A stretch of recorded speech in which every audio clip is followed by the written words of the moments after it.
കോൺഗ്രസിൽ ഗാന്ധി കുടുംബത്തിന്റെ താൽപര്യത്തിന് വിരുദ്ധമായി നിലകൊണ്ടതോടെയാണ് ശശി തരൂർ പലർക്കും അനഭിമതനായത്.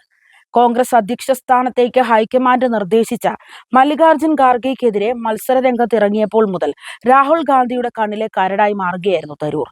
അന്നു തുടങ്ങിയ അസ്വാരസ്യങ്ങളുടെ തുടർച്ചയായിട്ടാണ് തരൂർ പരസ്യമായി സ്വന്തം നിലപാട് സ്വീകരിക്കുന്ന അവസ്ഥയിലേക്ക് കാര്യങ്ങൾ കൊണ്ടുചെന്ന് എത്തിച്ചിരിക്കുന്നത്.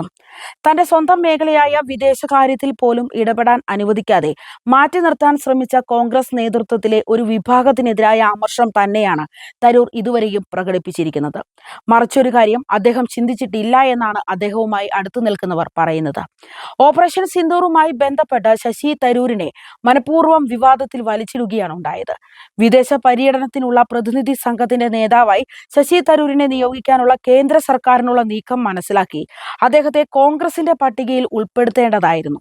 വിദേശകാര്യ പാർലമെന്ററി സമിതി അധ്യക്ഷനായിട്ടും എന്തുകൊണ്ടാണ് തരൂരിനെ തഴഞ്ഞത് എന്ന് വ്യക്തമാക്കണമെന്നാണ് അദ്ദേഹത്തെ അനുകൂലിക്കുന്നവർ വ്യക്തമാക്കിക്കൊണ്ടിരിക്കുന്നത്.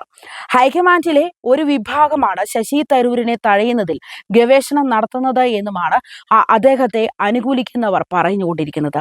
എന്തായാലും ശശി തരൂരും കോൺഗ്രസും തമ്മിലുള്ള പ്രശ്നങ്ങൾ നീണ്ടുപോവുകയാണ്. അതിനൊരു തടയിടാൻ കോൺഗ്രസിനോ രാഹുൽ ഗാന്ധിക്കോ സാധിക്കുന്നുമില്ല. അതേസമയം ശശി തരൂരിനെ പാർട്ടി ലൈനിൽ ചേർത്ത് നിർത്താൻ ദേശീയ നേതൃത്വത്തിന്റെ കർശന ഇടപെടൽ വേണമെന്ന നിലപാടിലാണ് കോൺഗ്രസ് സംസ്ഥാന നേതൃത്വമുള്ളത്.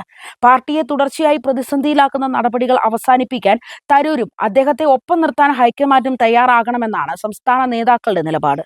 പ്രവർത്തക സമിതി അംഗം എന്ന നിലയിൽ ശശി തരൂർ ദേശീയ നേതൃത്വത്തിന്റെ ഭാഗമായതിനാൽ അദ്ദേഹവുമായി ബന്ധപ്പെട്ട വിഷയത്തിൽ പരസ്യ പ്രതികരണങ്ങൾ വേണ്ടെന്നാണ് KPCCയുടെ തീരുമാനം.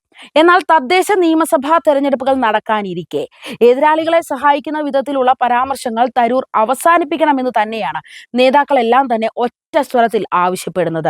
എന്നാൽ ശശി തരൂർ ചെയ്തുകൊണ്ടിരിക്കുന്നത് മോദിയുടെ നേതൃത്വത്തിലുള്ള BJP സർക്കാർ ചെയ്തുകൊണ്ടിരിക്കുന്ന നല്ല കാര്യങ്ങൾ എടുത്തു കാണിക്കുകയാണ്.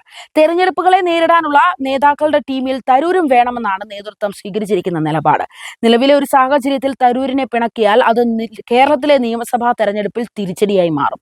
ഈ ബോധ്യത്തിലാണ് തരൂരിനെ ഒപ്പം നിർത്താൻ സംസ്ഥാന നേതൃത്വം ശ്രമിച്ചുകൊണ്ടിരിക്കുന്നത്. നിയമസഭാ തെരഞ്ഞെടുപ്പിൽ തരൂരിനെ കോൺഗ്രസിന്റെ മുഖമായി ഉയർത്തിക്കാട്ടണമെന്ന നിലയിൽ മുൻപ് പാർട്ടിയിൽ ചിലർ നടത്തിയ നീക്കങ്ങൾ ഇപ്പോൾ കെട്ടടങ്ങിയ മട്ടാണുള്ളത്. അതേസമയം ഓപ്പറേഷൻ സിന്ദൂറുമായി ബന്ധപ്പെട്ട വിവാദത്തിൽ തരൂരിനെ അനാവശ്യമായി ക്രൂശിക്കുകയാണെന്നാണ് അദ്ദേഹവുമായി അടുപ്പമുള്ളവർ പറയുന്നത്. ഭീകരവാദത്തെ പിന്തുണയ്ക്കുന്ന പാകിസ്ഥാന്റെ നിലപാടുകൾ തുറന്നു കാട്ടാൻ കേന്ദ്രം രൂപം കൊടുത്ത സമിതിയിൽ അംഗമാക്കിയതിനെ സ്വാഗതം ചെയ്തതിൽ എന്നാണ് തെറ്റ് എന്നും രാഷ്ട്രീയം കലർത്തി വിവാദമാക്കരുത് എന്നും അവർ പറയുന്നുണ്ട്. എന്തായാലും കോൺഗ്രസുമായി ഇടഞ്ഞു നിൽക്കുന്ന ഇത്തരത്തിലൊരു സാഹചര്യത്തിൽ BJPയിലേക്ക് ശശി തരൂർ ചേക്കേറുമെന്നും അദ്ദേഹത്തിന് കേന്ദ്രമന്ത്രി സ്ഥാനം വരെ ലഭിക്കുമെന്നുള്ള സൂചനകളും പുറത്തു വരുന്നുണ്ട്.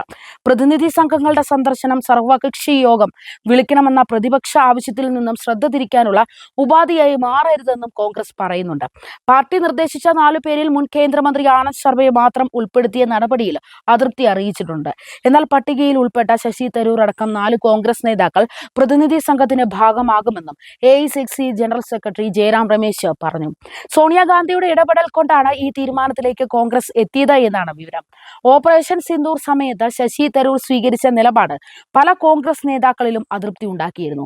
എന്നാൽ കോൺഗ്രസിന് ദേശീയ തലത്തിൽ തന്നെ ശശി തരൂരിന്റെ സംഭവത്തിലെ നിലപാട് വിഷയമാകാം.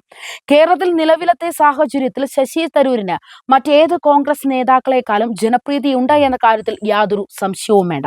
അത് രാഷ്ട്രീയ പ്രായഭേദമന്യേ ഉണ്ട് എന്നത് കോൺഗ്രസിനും ശശി തരൂരിനും നന്നായി അറിയുകയും ചെയ്യാം. അതുകൊണ്ട് തന്നെ ശശി തരൂരിന്റെ അഭിപ്രായ പ്രകടനങ്ങൾ അദ്ദേഹത്തിന് രാഷ്ട്രീയത്തിന് അതീതമായി പിന്തുണയും എതിർപ്പും ഉണ്ടാക്കുന്നുണ്ട്. എന്നാൽ ഇപ്പോഴത്തെ വിഷയം കോൺഗ്രസിന്റെ കയ്യിൽ നിന്നും ശശി തരൂർ വഴുതിപ്പോകുമോ എന്ന ആശങ്കയിലാണ് ഒരു വിഭാഗം കോൺഗ്രസ് നേതാക്കൾ. എന്തായാലും ഇത്തരത്തിലൊരു എതിർപ്പ് മുന്നോട്ട് പോവുകയാണെങ്കിൽ കോൺഗ്രസ് നേതൃത്വത്തിൽ ശശി തരൂർ ഒറ്റപ്പെടൽ അനുഭവിക്കുകയാണെങ്കിൽ ഉറപ്പായും ഭാരതീയ ജനതാ പാർട്ടിയിലേക്ക് അദ്ദേഹം ചേക്കേറാനുള്ള സാധ്യതയും തള്ളിക്കളയാൻ കഴിയില്ല. ഇത്രയും ബുദ്ധിയും ചിന്താശേഷിയുമുള്ള ഒരു നേതാവിനെ കിട്ടിയാൽ BJP അത് ഉപയോഗിക്കുമെന്ന കാര്യത്തിലും യാതൊരു സംശയവും വേണ്ട. ശശി തരൂർ BJPയിലേക്ക് വരികയാണെങ്കിൽ ഏതെങ്കിലും ഒരു കേന്ദ്രമന്ത്രി സ്ഥാനം ഉറപ്പായും ശശി തരൂരിന് ലഭിക്കുമെന്ന കാര്യവും ഉറപ്പാവുകയാണ്.